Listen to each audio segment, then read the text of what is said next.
kayo ng pork chop na mas malaki pa sa mukha ng tao? Dahil ako nakakita na. Ito ang Super Pork Chop ng Tio Steak and Pork Chop. Yan! Naniniwala ka ba na pork chop ito? May duda ka sa akin. Parang kasya mukha natin dalawa dito ah. Ang laki nga po eh. Oh, ano, so Mas naniniwala. malaki pa sa mukha ko. Ayun ka na ba nakakita ng ganito Yes pork po. chop? Ngayon lang ako nakakita. Ako din, Ang diba? laki. Ito naman kuya, tignan mo naman ang pork chop na ito. Ano masasabi mo? Mas malaki pa sa mukha ko. Ilan sa tingin mo ilang mukha mo yan? Isa't kalahati po siguro. Parang salamin. Masyadong malaki po. Naniniwala ka ba yan ay baboy?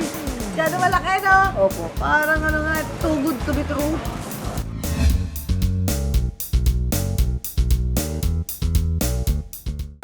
Maniniwala ba kayong ang kasikatan ngayon ng Super Pork Chop ay nagsimula dahil sa isang pagkakamali?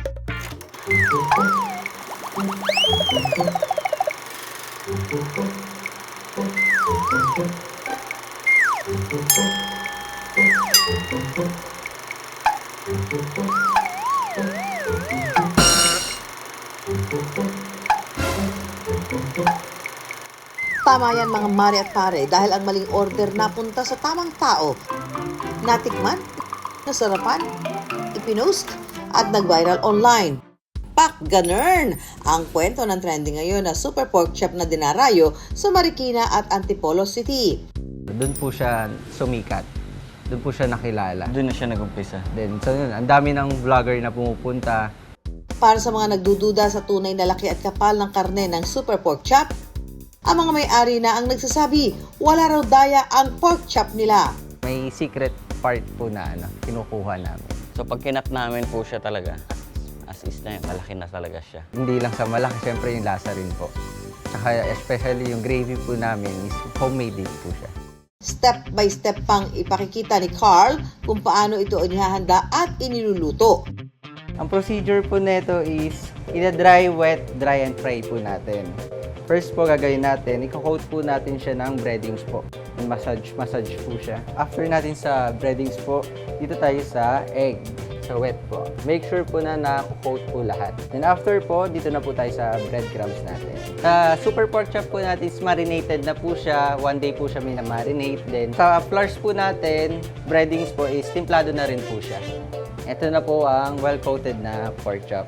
Luluto po natin siya sa 180 degree Fahrenheit. In cooking time, 2 minutes 30 seconds po. Bakit may oras po ang cooking time ng Super Pork Chop? Para hindi po siya ma-overcook, hindi siya matigas pag sinerve po. And juicy pa rin po siya kapag isa-serve po natin. Kailangan high heat po para yung cook nung meat mismo, hindi siya mahihilaw. After 1 minute, flip po natin. Para side to side po siya naluluto. 2 minutes 30 seconds na po ang cooking time niya, pwede na po siya ihango. Ang Super Pork Chop super tipid din daw. Sa halagang 208 pesos, may isang order na with mixed veggies, rice, and only gravy. Pagtungtong naman ang alas 2 ng hapon hanggang alas 6 ng gabi, only rice na ang kahit anong rice meal nila sa parehong halaga. Ang gusto kasi nila na hindi sila talaga nabibitin. Lalo ngayon na may only rice na kami. Ilan pa sa kanilang specialty ay ang premium steaks. Sa halagang 328 to 388 pesos, matitikman na ang USDA butter-aged ribeye at Australian sirloin, porterhouse, and butter-aged T-bone. Mag-feeling nasa Japan naman sa kanilang Taste of Japan menu. Siguradong uwishi o yummy daw ang kanilang katsu curry at cheesy menchi curry. Higit 1 taon pa lang ang Tio Steak and Pork Chop pero may 2 branch na sila. Ang super friends sa likod ng negosyo, sina Ciel, Carl, Kin, Marvin at Kyla.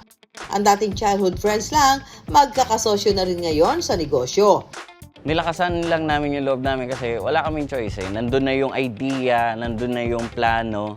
So execution na lang ang gagawin namin. Sama-sama po kami. Sama-sama talaga. Kasi gusto niya, lahat kami, umunlad kami. Kung paano niya kami bibuild up, paano niya kami tutulungan, paano yung magpatakbo ng negosyo. Sa kanya po lahat ng idea. Kumbaga siya yung mentor namin. Pagdating naman sa pagtutukan ng mga gawain, wala raw lamangan sa tropa. Available yung isang gagalaw. Tapos, for example, mas malapit ka, siya na yung gagalaw. Nasa iyo yung mga tools, ikaw nagagawa. Wala kaming silipan, kumbaga. Kusa na lang kami.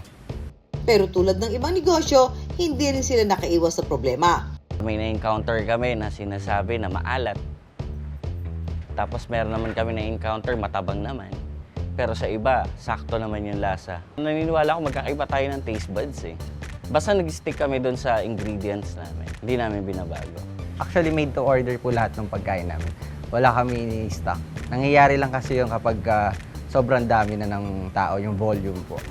So, hindi siya maiwasan na may labas agad kasi sunod-sunod po yung mga orders.